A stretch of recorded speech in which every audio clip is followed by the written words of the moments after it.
पहला तीमुथियुस अध्याय 1।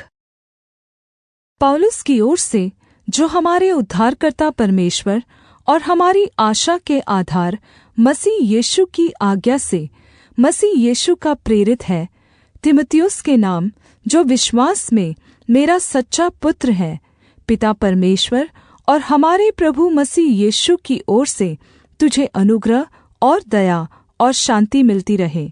जैसे मैंने मकिदुनिया को जाते समय तुझे समझाया था कि इफिसुस में रहकर कुछ लोगों को आज्ञा दे कि अन्य प्रकार की शिक्षा न दे और उन कहानियों और अनंत वंशावलियों पर मन न लगाए जिनसे विवाद होते हैं, और परमेश्वर के उस प्रबंध के अनुसार नहीं जो विश्वास से संबंध रखता है, वैसे ही फिर भी कहता हूँ।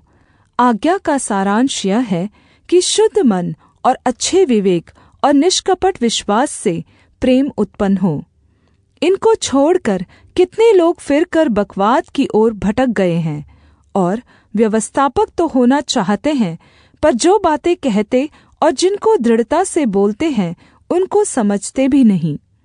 पर हम जानते हैं कि यदि कोई व्यवस्था को व्यवस्था की रीति पर काम में लाए तो वह भली है, यह जानकर कि व्यवस्था धर्मी जन के लिए नहीं, पर अधर्मियों, निरंकुशों, भक्तिहीनों, पापियों, अपवित्रों और अशुद्धों, माँ-बाप के मारने वाले, हत्यारों, व्यभिचारियों, पुरुषगामियों, मनुष्य के बेचने वालों, झूठ बोलने वालों और झूठी शपथ खाने वालों, और इनको छोड़ खरे उपदेश के सब विरोधियों के लिए ठहराई गई है।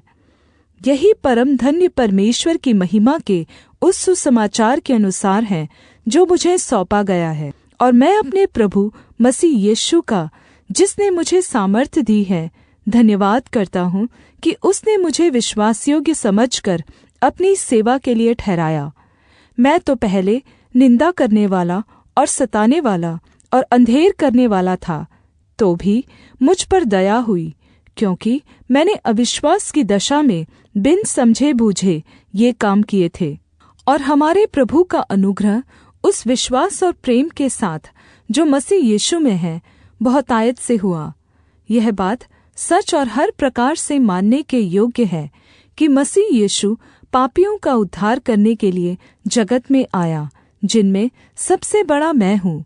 पर मुझ पर इसलिए दया हुई कि मुझ सबसे बड़े पापी में यीशु मसीह अपनी पूरी सहनशीलता दिखाए, कि जो लोग उस पर अनंत जीवन के लिए विश्वास करेंगे उनके लिए मैं एक आदर्श बनूं। अब सनातन राजा अर्थात अविनाशी अनदेखे अद्वैत परमेश्वर का आदर और महिमा युगानुयुग होती रहे। आमीन। हे पुत्र तीमुथियुस, उन भविष्यद्वाणियों के अनुसार जो पहले तेरे विषय में की गई थी, मैं यह आज्ञा सौंपता हूँ कि तू उनके अनुसार अच्छी लड़ाई को लड़ता रहे, और विश्वास और उस अच्छे विवेक को थामे रहे, जिसे दूर करने के कारण कितनों का विश्वास रूपी जहाज डूब गया। उन्हीं में से हुमिनयुस और सिकंदर हैं, जिन्हें मैंने शैतान को सौंप दिया कि वे निंदा करना न सीखें। पहला तीमुथियुस अध्याय 2।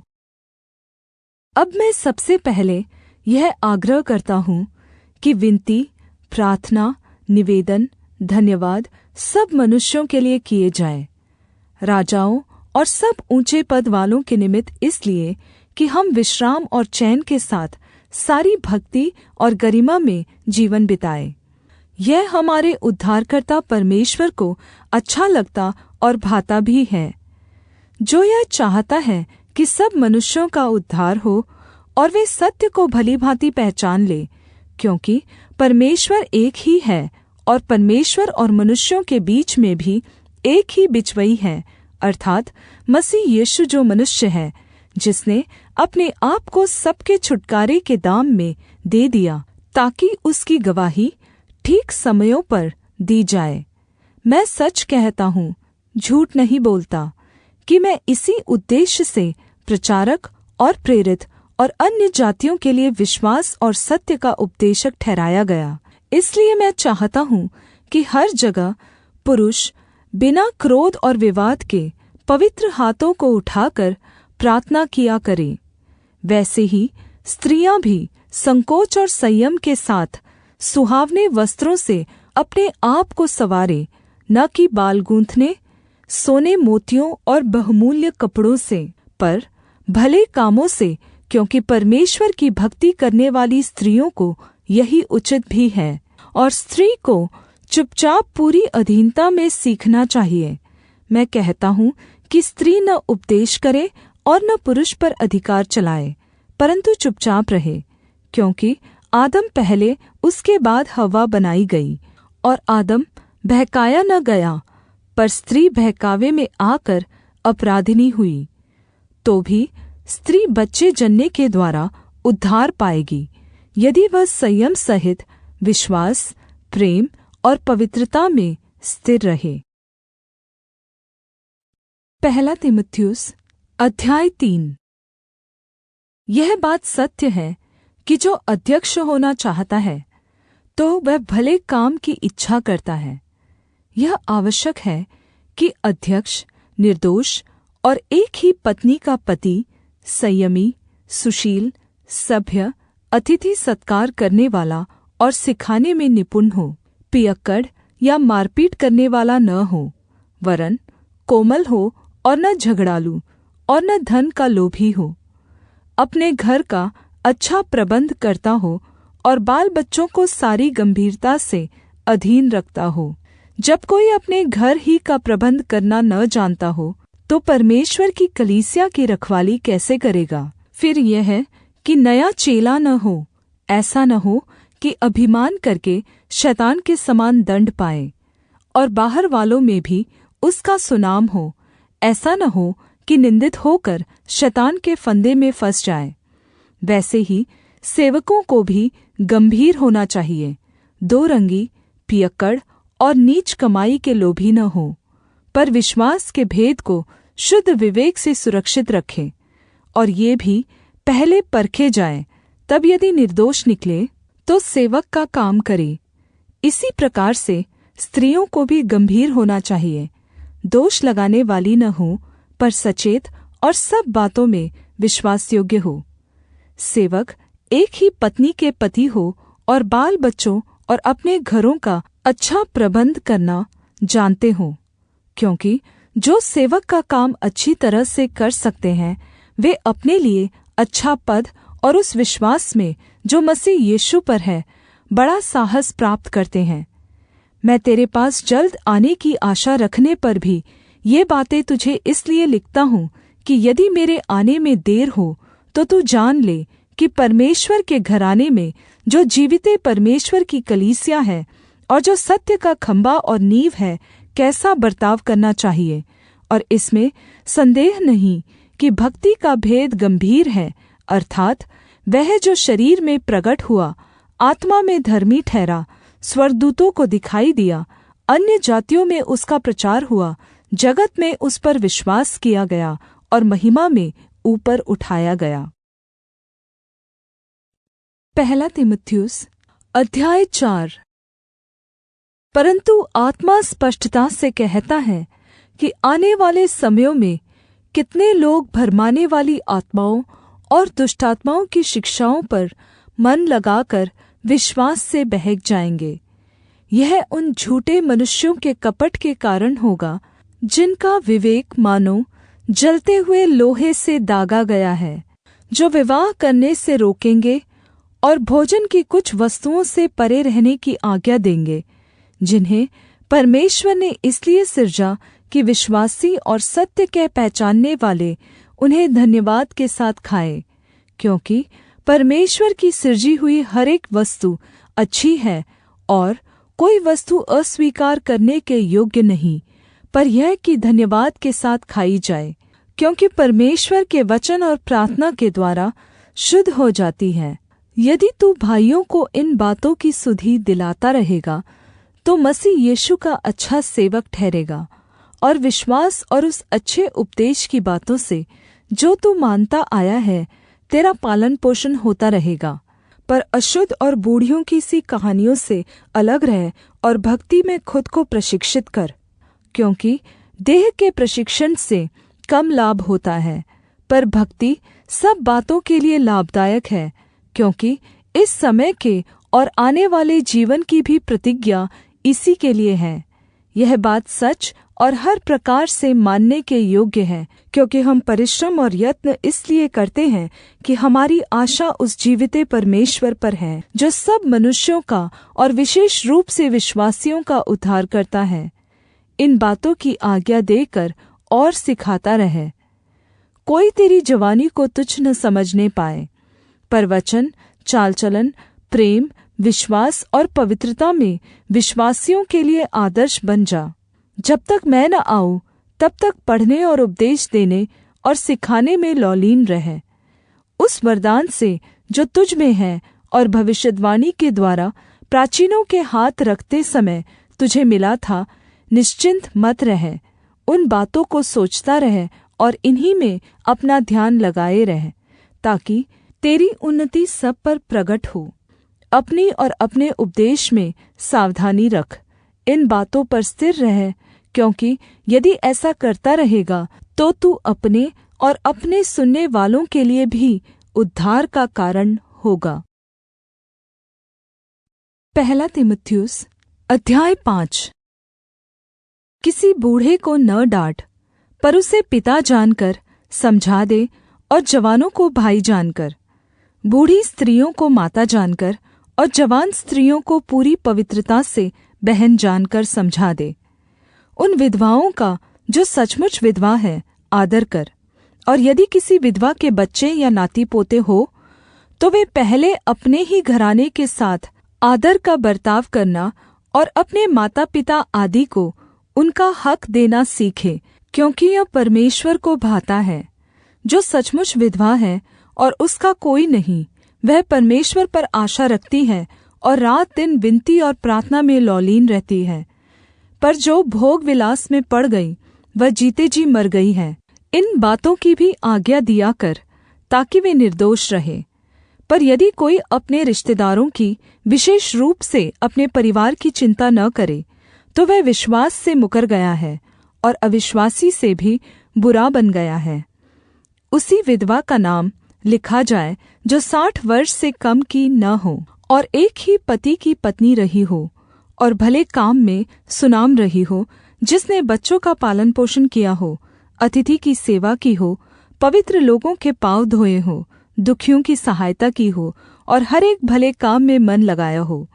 पर जवान विधवाओं के नाम न लिखना, क्योंकि जब वे मसीह का विरोध करके सुख विलास में पड़ जाती हैं तो विवाह करना चाहती हैं और दोषी ठहरती हैं, क्योंकि उन्होंने अपनी पहली प्रतिज्ञा को छोड़ दिया है।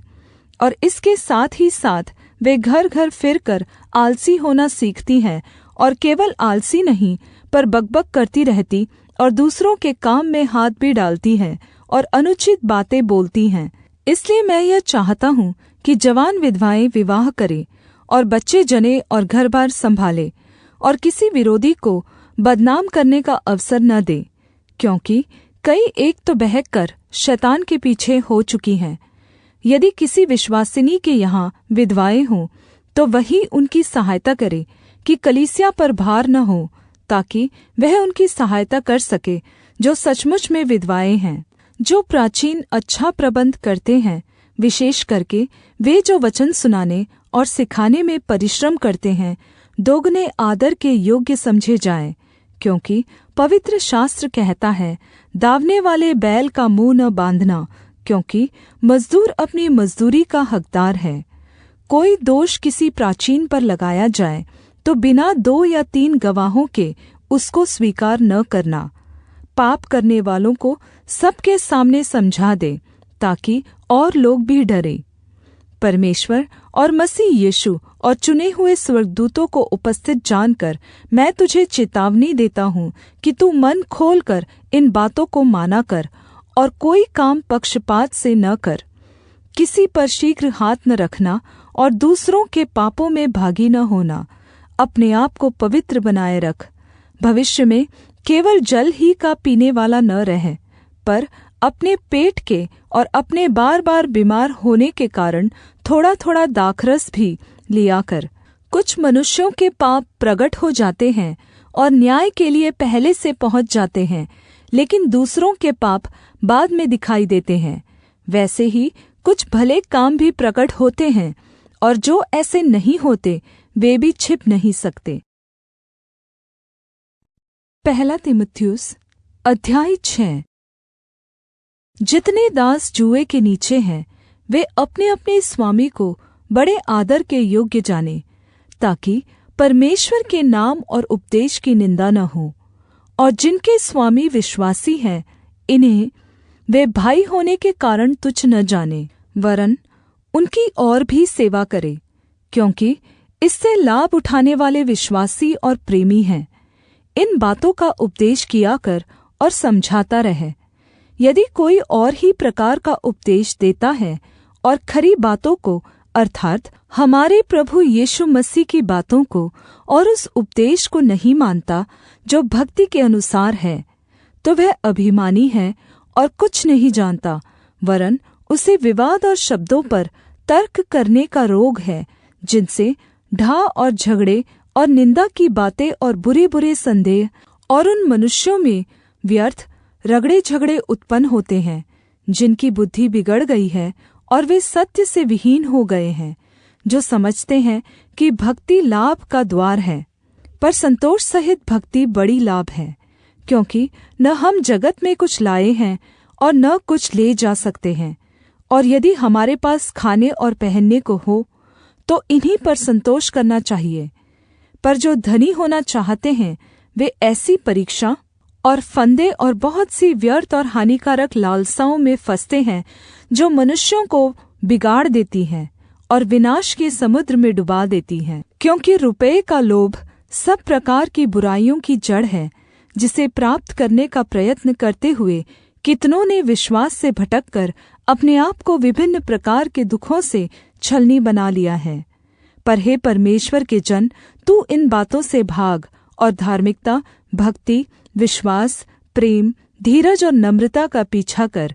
विश्वास की अच्छी कुश्ती लड़ और उस अनंत जीवन को धर ले जिसके लिए तू बुलाया गया और बहुत गवाहों के सामने अच्छा अंगीकार किया था।